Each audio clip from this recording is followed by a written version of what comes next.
Jake Morrison stared at the red warning lights flashing across his ship's control panel. The colony ship New Haven had been running for 3 days straight, and the engines were starting to fail. Behind them, somewhere in the darkness of space, the hunters were still following Dot. He wiped sweat from his forehead and looked at the scared faces of the colonists crowded into the ship's main hall. There were 230 people on board. Men, women, and children who had left Earth hoping to build a new life on the planet, Kepler 442b. Now they were running for their lives. "Captain, we're getting another signal," said Lisa Park, his communications officer. She was young, maybe 25, with short brown hair and tired eyes. "It's the same as before. They're trying to break into our systems." Jake nodded. The aliens had been doing this for weeks now. First, they would hack into human ships and learn everything about them. Then they would attack, but not to kill quickly. They liked to play with their prey first. The Zephyrians were unlike anything humans had ever seen. They stood 8 feet tall, with gray skin that seemed to shift and move in the light. Their eyes were completely black, and they had long, thin fingers that ended in sharp claws. But the worst part was how they thought. They saw other species as nothing more than animals to be hunted. "Sir, we're getting a transmission from the outer colonies," Lisa said, her voice shaking. "It's from Colony 7. Jake's heart sank. Colony 7 was where his brother lived with his family. "Put it through," he said. The main screen flickered to life, showing a man in his 30s with blood on his face. "This is Colony 7, the man said, looking over his shoulder. "We're under attack. They came out of nowhere. The defense grid is down. They're hunting us like animals." The transmission cut to static. Jake closed his eyes and took a deep breath. Colony 7 was gone. Just like Colony 3, Colony 5, and Colony 12. The Zephyrians were working their way through human space, destroying everything in their path. "Captain," said Ryan Bell, the ship's security chief. He was a big man with graying hair and scars on his hands from his time in the Earth military. "We need to make a decision. We can't keep running forever." Jake looked at the star charts on his screen. They were still 2 days from the nearest safe port, and the Zephyrians were getting closer. The aliens had better ships, better weapons, and better technology. All humans had was the hope that they could run fast enough to stay alive. "Sir," Lisa said suddenly, "I'm picking up something strange. There's a ship following us, but it's not like the others. It's single quotes S ... smaller." On the screen, Jake could see a sleek, dark ship that seemed to move without making any sound. It was about the size of a fighter, but it looked different from the big Zephyrian warships they had seen before. "It's a scout ship," Ryan said. "They send them ahead to study their prey before the main attack." Jake felt a chill run down his spine. If the Zephyrians were studying them, it meant they were planning something special. The aliens liked to learn about their victims before they killed them. It made the hunt more interesting. "Captain, we're getting a message," Lisa said. "It's coming from the scout ship." "Put it through," Jake said. The screen changed, showing a Zephyrian sitting in what looked like a pilot's seat. The alien's black eyes seemed to look right through Jake, and when it spoke, its voice was cold and empty. "Human vessel," the alien said. "You have been selected for the great hunt. Your species shows promise as prey. We have been watching you for some time now, and we find you ... amusing." Jake tried to keep his voice steady. "We're just colonists. We don't want any trouble." The alien made a sound that might have been laughter. "Trouble is what makes the hunt interesting. You will run, and we will chase. You will hide, and we will find you. This is the way of things. What do you want from us?" Jake asked. "We want to see how long you can survive," the alien replied. "Your colonies have been disappointing so far. Too easy to destroy. but perhaps your home world will provide better sport. Jake felt his blood go cold. Earth? Yes, Earth. We have been tracking your ships back to their source. Soon, we will visit your breeding ground and see what kind of prey you really are. The transmission ended, leaving Jake staring at a blank screen. Around him, the colonists were talking in scared whispers. They had heard every word. Captain, Ryan said quietly, we need to warn Earth. Jake nodded. The Zephyrians were planning to attack humanity's home world. Earth had to be told what was coming. But first, they had to survive long enough to send the message. He turned to Lisa. Send a priority transmission to Earth Defense Command. Tell them about the Zephyrians. Tell them everything we know. Sir, if we send a strong signal, they'll track us immediately, Lisa said. Do it anyway, Jake said. Earth needs to know. As Lisa worked at her console, Jake looked out at the stars. Somewhere out there, the Zephyrians were preparing for their greatest hunt yet. They thought humans were just another weak species to be destroyed for sport, but Jake had a feeling the aliens were about to learn something new about humanity. Something that might surprise them. The message was sent. Now all they could do was run and hope that someone on Earth was listening. Amy Carter sat at her desk in the Titan Defense Station, staring at the message that had just come through. The transmission from Captain Morrison's ship was breaking up, but she could understand enough to know that something terrible was happening. In the outer colonies, she pushed a button on her console. Colonel Walsh, you need to see this. Pete Walsh walked into the communications room a few minutes later. He was an older man, maybe 60, with gray hair and calm eyes that seemed to see everything.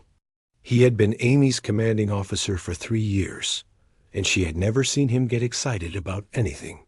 What do you have, Lieutenant? He asked. A message from the New Haven, sir.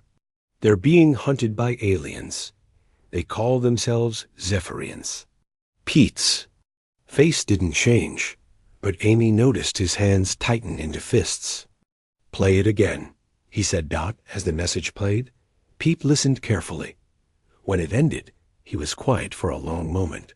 Sir? Amy said. Should we alert Earth Defense Command? Pete looked at her with those calm eyes. Lieutenant, I want you to keep this message between us for now. Can you do that? Amy was confused. Sir, if aliens are attacking our colonies. I know what they're doing, Pete said, and I know what we need to do about it. But first, I need to make some calls. After Amy left, Pete sat alone in his office and opened a drawer in his desk. Inside was a red phone that had been there for 30 years. He had hoped he would never have to use it. He picked up the phone and dialed a number from memory. It rang twice before someone answered. This is Dr. Lisa Park, a woman's voice said. Lisa, this is Pete Walsh, code red 7. There was silence on the other end for a moment. Then Lisa said, Are you sure? They're here. The Zephyrians are hunting our colonies, just like we thought they would. How long do we have? Not long. They're planning to attack Earth. I'll make the calls, Lisa said. The council needs to meet tonight. Pete hung up the phone and looked out his window at the stars. For 30 years, he had been waiting for this day. Ever since 2157, when Earth's deep space probes had first detected the Zephyrian communications. Most people didn't know that. Earth had been listening to alien radio signals for decades. The government had decided to keep it secret, afraid that people would panic if they knew that hostile aliens existed. But some people knew. A small group of scientists and military officers had been preparing for this day. They called themselves the Council, and they had been planning for war. The next morning, Pete flew to Earth in a small shuttle. He landed at a secret base in the mountains of Colorado, where the Council had been meeting for 30 years. Dr. Lisa Park was waiting for him. She was in her 50s now, with graying hair and tired eyes. She had been the first person to decode the Zephyrian transmissions, and she had spent her life studying them. "How bad is it?" she asked as they walked through the underground facility. "Bad.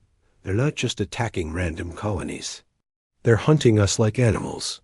Lisa nodded. "That's what we expected. The Zephyrians see other species as prey. They hunt for sport." They entered a large room where 12 other people were waiting.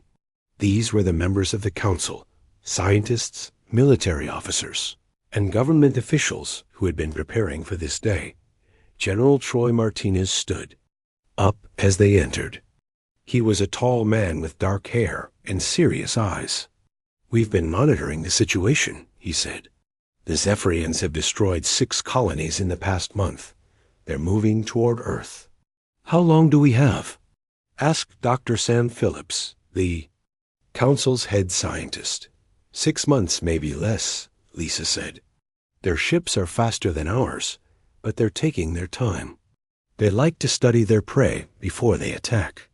Colonel Alex Turner, the council's military strategist, activated a holographic display. "This is what we know about their fleet. They have 47 ships, all heavily armed. Their technology is about 50 years ahead of what most humans have." "Most humans," Pete said with a small smile. "But not all of us." The room fell silent. Everyone knew what Pete meant.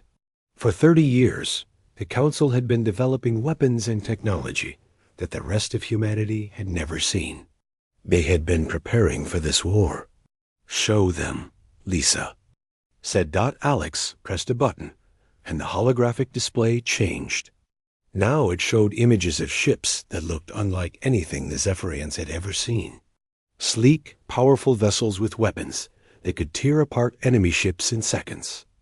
"These are the Shadow Fleet," Alex said. "We've been building them in secret for 20 years. They're invisible to most sensors, and they're armed with quantum weapons." "How many do we have?" asked General Martinez. 200 ships, all fully armed and ready for battle." The room buzzed with excitement. But Lisa held up her hand for silence. "The ships are just part of the plan," she said. "The real weapon is information. For 30 years, we've been listening to Zephyrian communications. We know how they think, how they fight, and how they can be defeated." "What about the colonies?" Pete asked. "People are dying out there." "The colonies are part of the plan," Lisa said sadly. "We're letting the Zephyrians think they're winning. Every attack teaches us more about their tactics. Every destroyed colony sends us data about their weapons." Pete felt sick.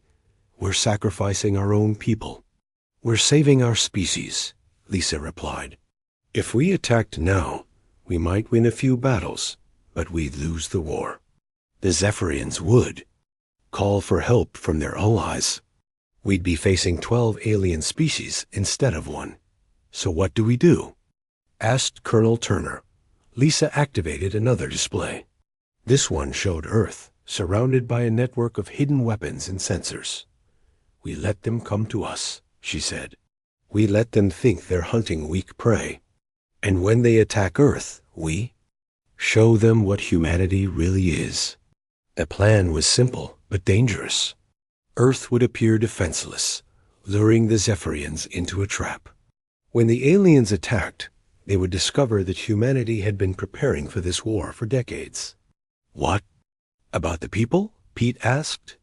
"The colonists who are still out there." "We save who we can," General Martinez said. "We've been sending rescue ships to the outer colonies. The Zephyrians think we're just running away, but we're actually gathering intelligence." Commander Ryan Bell had been leading these rescue missions. He had saved thousands of colonists, and each mission taught them more about Zephyrian tactics.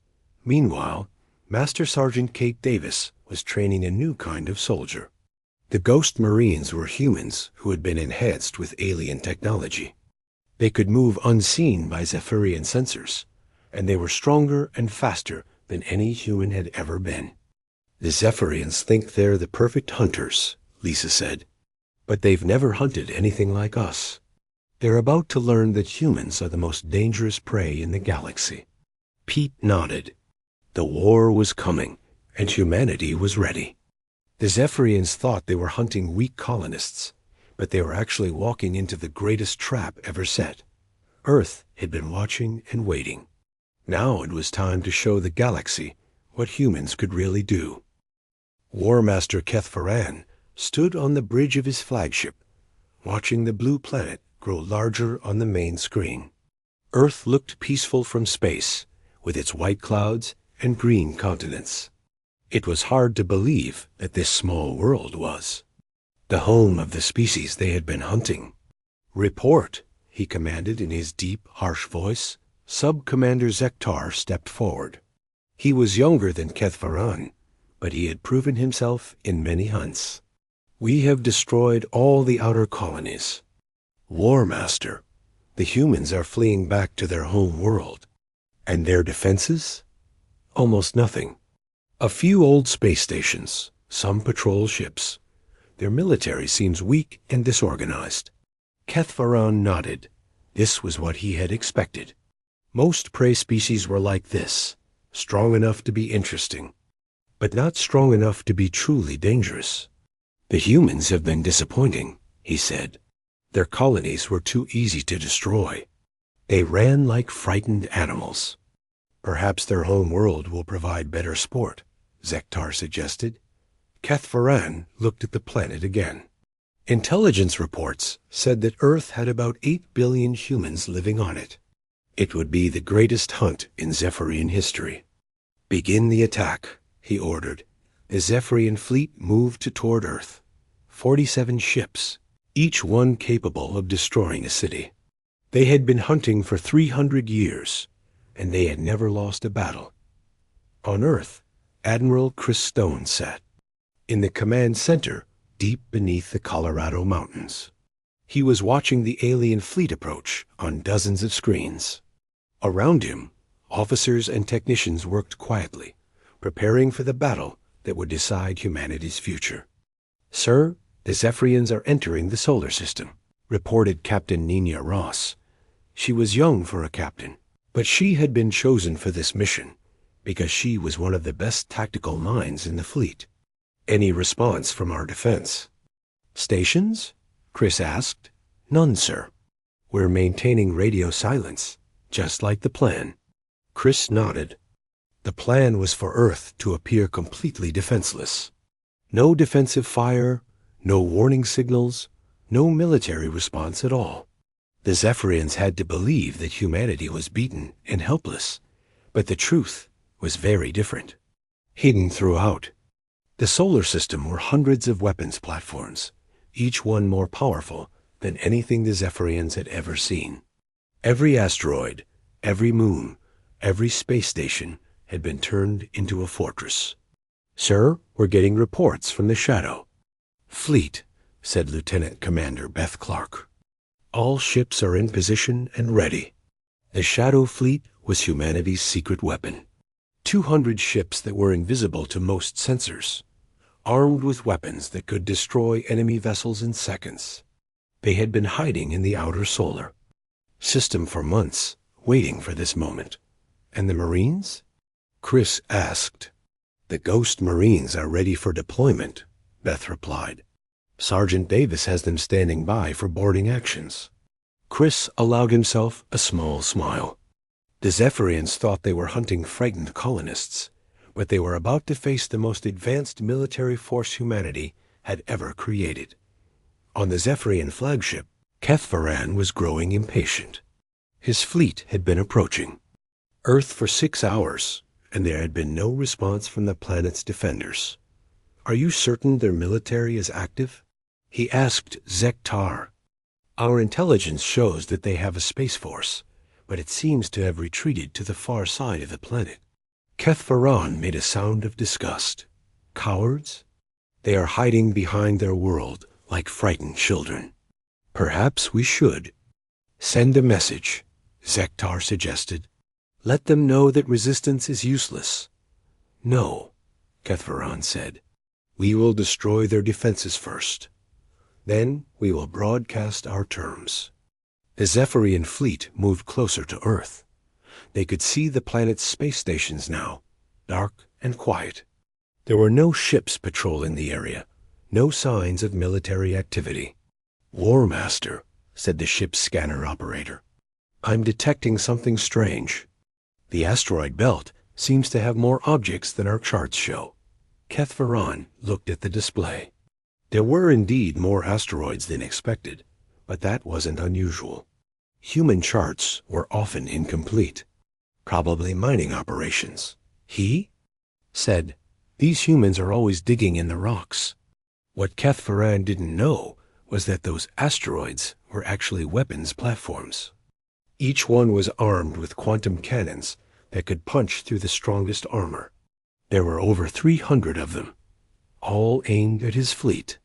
"Sir," said Captain Ross, "the Zephyrians are within range." Admiral Stone looked at the main screen. The alien fleet was spread out across space, moving in a formation that left them vulnerable to crossfire. It was exactly what the tactical computers had predicted.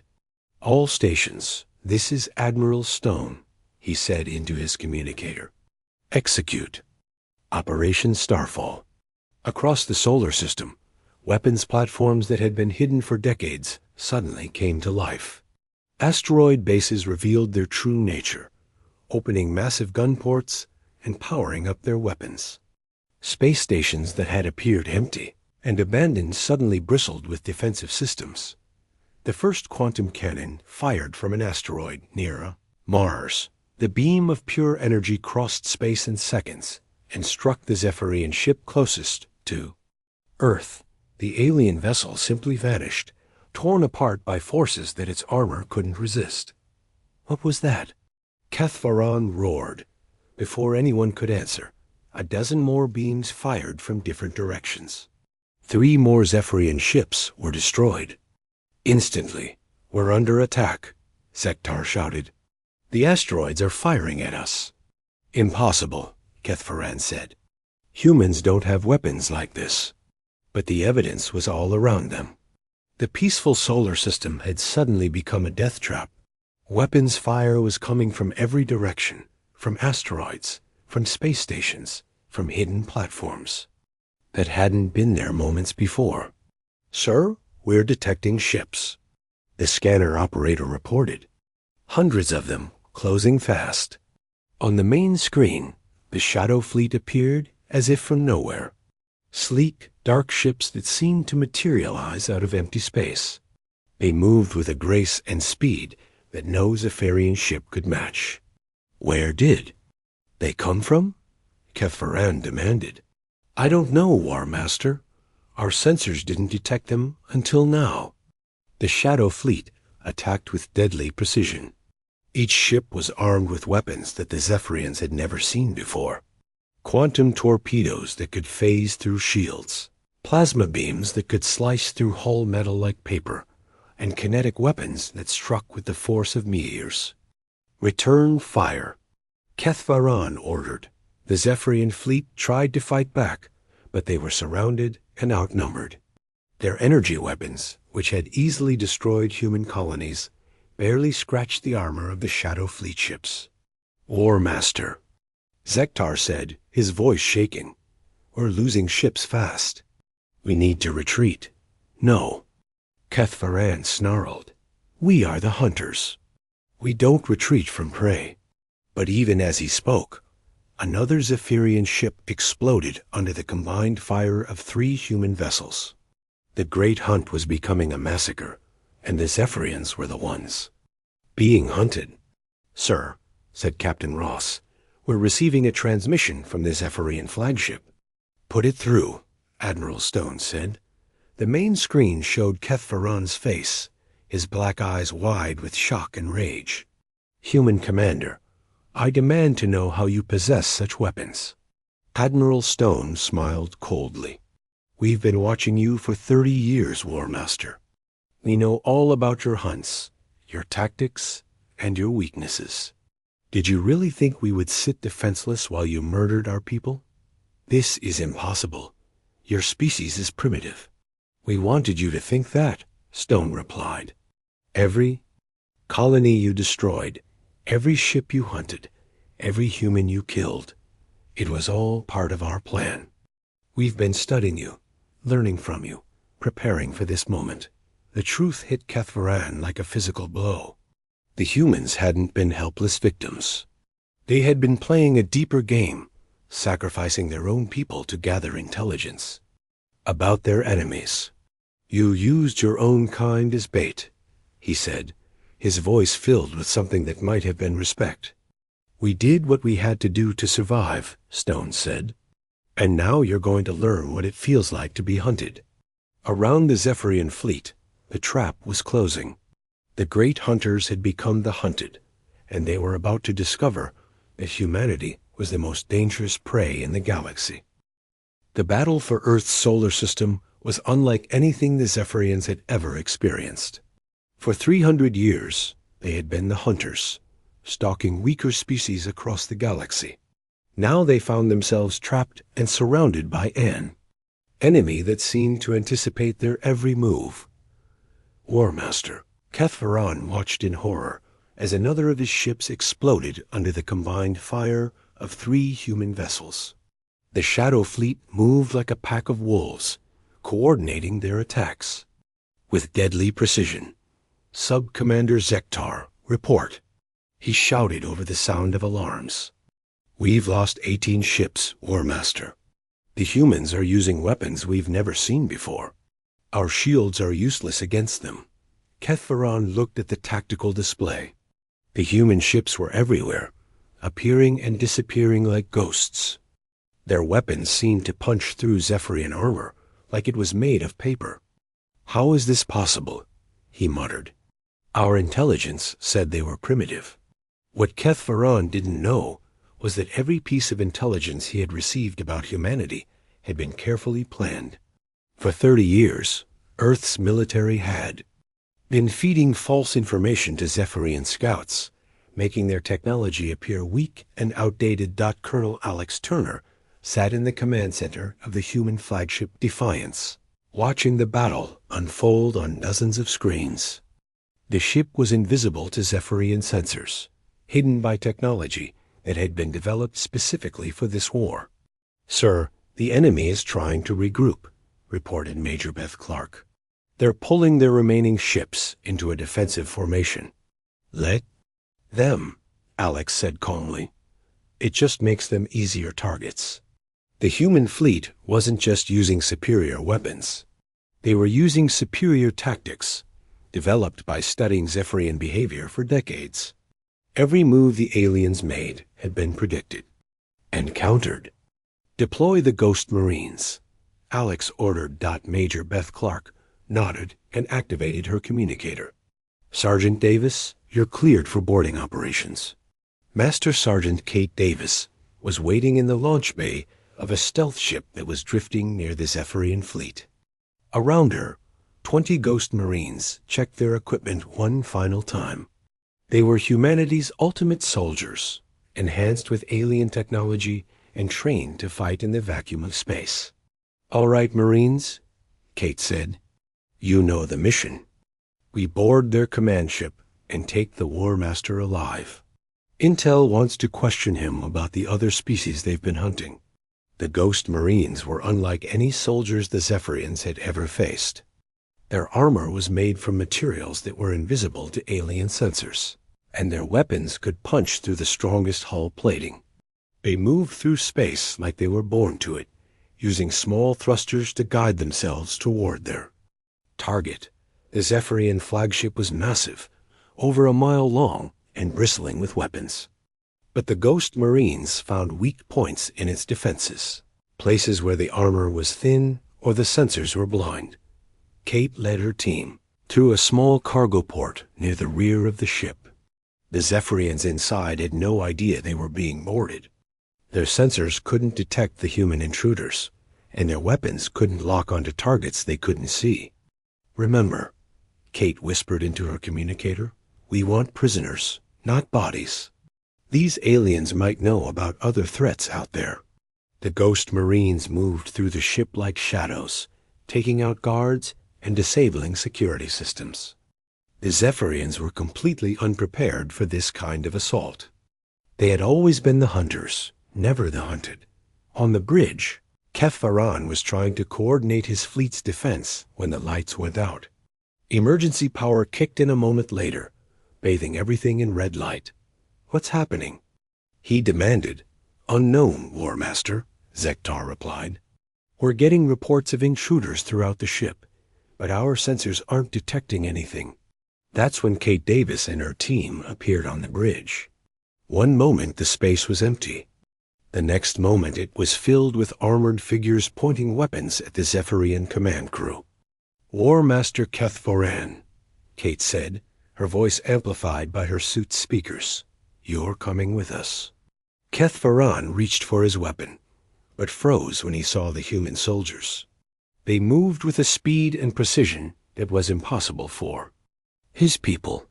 Their weapons were already trained on him, and he knew he wouldn't survive if he resisted. "How did you get aboard my ship?" he asked. "The same way we've been getting aboard your ships for months," Kate replied. "We've been studying you, learning your weaknesses. Did you think we were just running away from you?" The truth was even more shocking than Kef-Faran had imagined. The humans hadn't just been preparing for this battle. They had been infiltrating Zephyrian ships, gathering intelligence, and mapping their technology. "Impossible," Zektar said. "Our security systems would have detected you." "Your security systems are designed to detect Zephyrian technology," Kate said. "We've been using weapons and equipment that your people have never seen before." As the Ghost Marines secured the bridge, Admiral Stone was coordinating the final phase of the battle. The Zephyrian fleet was broken and scattered, with most of their ships destroyed or disabled. "Sir," Captain Nina Ross reported, "we're receiving surrender signals from the remaining enemy vessels." "Accept their surrender," Stone said, "but keep our weapons trained on them. I want to know everything about their operations." The Battle of Earth was over, but the war was just beginning. The Zephyrians had been defeated, but they were part of a larger alliance of species that had been hunting and destroying civilizations for centuries. Dr. Sam Phillips was already analyzing the data they had captured from the Zephyrian ships. What he found was both fascinating and terrifying. "Admiral," he said, "according to these files, the Zephyrians have been hunting dozens of species. They're part of something called the Collective, 12 different alien races that work together to destroy other civilizations." "How many species have they eliminated?" Stone asked. "Hundreds, maybe thousands. They've been doing this for over a millennium." The information was staggering. The Zephyrians weren't just random raiders. They were part of a galactic empire built on the destruction of other species. And now that empire knew that humanity existed. "Sir," Nina said, "we're getting reports from our deep space stations. They're detecting massive fleet movements in Zephyrian space. It looks like the Collective is mobilizing." Stone nodded grimly. The victory at Earth was just the beginning. The Zephyrians would call for help from their allies, and humanity would soon face an enemy larger and more dangerous than anything they had imagined. But Earth was ready. The Shadow Fleet had proven its worth, and the Ghost Marines had shown that humans could fight and win against alien technology. Most importantly, humanity had something the Zephyrians didn't expect: the moral conviction to protect other species from the same fate. "Dr. Phillips," Stone said, "I want you to analyze everything we've learned about the Collective. Find out where they're based, how they communicate, and what their weaknesses are." "What are you planning, Admiral?" Stone looked at the tactical display, where the scattered remains of the Zephyrian fleet were being rounded up by human ships. "We're going to war, Doctor. But this time, we're not going to be the prey. We're going to be the hunters."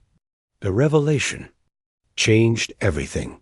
Humanity had thought they were fighting for their survival, but they were actually fighting for the survival of all intelligent life in the galaxy. The Zephyrians and their allies had been destroying species for centuries, and it was time for someone to stop them. Captain Ross, Stone said, send a message to Earth Command. Tell them to begin Phase 2 of the war plan. What's Phase 2, sir? Stone smiled coldly. We're going to take the war to them. The Zephyrians wanted to hunt humanity across the stars. Now they're going to learn what it feels like when humans start hunting back. The hunters had become the hunted, and the galaxy was about to change forever. 6 months after the Battle of Earth, humanity launched Operation Starfall. It was the largest military operation in human history, with over 500 ships carrying the war directly to the Zephyrian collective. General Troy Martinez stood on the bridge of the flagship Liberation, watching as the human fleet prepared to enter enemy space. Around him, officers and crew members worked quietly, their faces focused and determined. Sir, we're approaching the first target system, reported Captain Jill Adams. She was one of the youngest captains in the fleet, but she had earned her position through skill and courage. What's our intelligence on the system? Troy asked. According to the Zephyrian prisoners, it's a slave world. The collective has been using it to hold survivors from the species they've hunted. Estimated population is around 50,000 beings from 12 different worlds. Troy nodded grimly. The interrogation of War Master Keth Faran had revealed the true scope of the collective's crimes. They weren't just hunting species for sport. They were enslaving the survivors, using them as workers and test subjects. Sir, said Commander Luke Johnson, we're detecting defense platforms around the planet. Looks like they're expecting us. The Zephyrian collective had been preparing for war ever since their fleet failed to return from Earth. They had moved their most valuable assets to heavily defended systems and prepared for a human counterattack, but they weren't prepared for what humanity brought to the fight. Launch the Shadow Fleet. Troy ordered. 200 stealth ships separated from the main fleet and vanished from all sensors. They moved like ghosts through space, invisible to the collective's detection systems. First the aliens knew of the attack was when their defense platforms started exploding. One by one, the orbital weapons were destroyed by weapons fire that seemed to come from nowhere. Sir, the defense grid is down, Captain Adams reported. We're clear to begin the liberation. Troy activated the fleet-wide communication system. All ships, this is General Martinez. Remember, our mission is to free the slaves and gather intelligence. We're not here to destroy worlds. We're here to save them. The human fleet moved into the system like a force of nature. The collectives. Ships tried to fight back, but they were outnumbered and outgunned.